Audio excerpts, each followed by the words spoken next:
السلام علیکم ورحمۃ اللہ۔ سورہ نساء مدنی صورت 5ویں سپارے کا 17واں رکوع، آیت نمبر 140۔ اعوذ باللہ من الشیطان الرجیم، بسم اللہ الرحمن الرحیم۔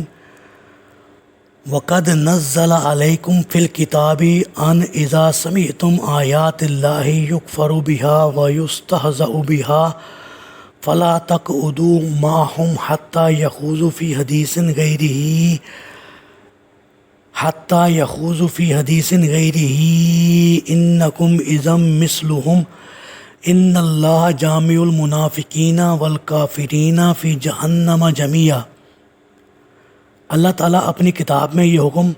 پہلے نازل کر چکا ہے کہ جب تم سنو کہ آیات الہی کا انکار کیا جا رہا ہے اور ان کا مذاق اڑایا جا رہا ہے تو وہاں ان کے ساتھ مت بیٹھو تاکہ یہ لوگ کسی دوسری بات میں لگ جائیں، ورنہ تم بھی اس وقت انہی جیسے ہو جاؤ گے۔ بلا شبہ اللہ تعالیٰ منافقوں اور کافروں کو جہنم میں جمع کرنے والا ہے۔ جی، یہ حکم مکہ میں سورہ انعام کی آیت نمبر 68 میں نازل ہوا تھا، جو یہ تھا کہ جو لوگ ہماری آیات میں کج بیسیاں کرتے ہیں، آپ صلی اللہ علیہ وآلہ وسلم ان سے الگ رہیے تاکہ وہ کسی دوسری بات میں لگ جائیں، اور اگر کبھی شیطان آپ کو یہ بات بلا دے تو یاد آنے کے بعد ایسے ظالم لوگوں کے ساتھ مت بیٹھو،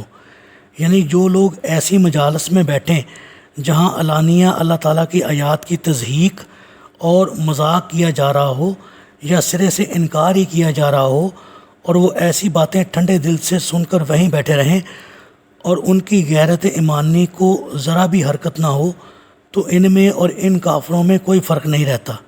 ایسی صورت میں ایک مسلمان کے لیے ضروری ہے کہ اپنی ناراضگی کا اظہار کر دے، ان کی زبانیں بند کر دے، اور اگر دلائل سے انہیں حق بات کا قائل کر سکتا ہے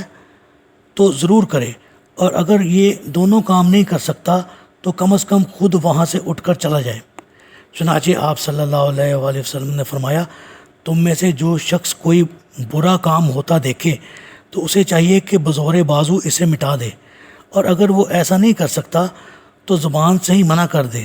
اور اگر اتنی بھی طاقت نہ ہو تو کم از کم دل میں ہی اسے برا سمجھے، اور یہ ایمان کا کمزور تر درجہ ہے۔ اور ایک دوسری روایت میں ہے کہ اگر دل میں بھی برا نہ جانے تو سمجھ لے کہ اس میں رائی برابر بھی ایمان نہیں۔ واضح رہے کہ سورہ انعام مکہ میں نازل ہوئی تھی، اور مکہ میں اللہ کی آیات کا مذاق اڑانے والے کفار مکہ تھے،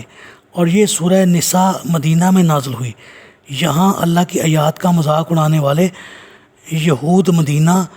اور منافقین تھے۔ گویا اللہ کے رسولوں اور اللہ کی آیات کا مذاق اڑانا ہر طرح کے کافروں کا پرانا دستور ہے۔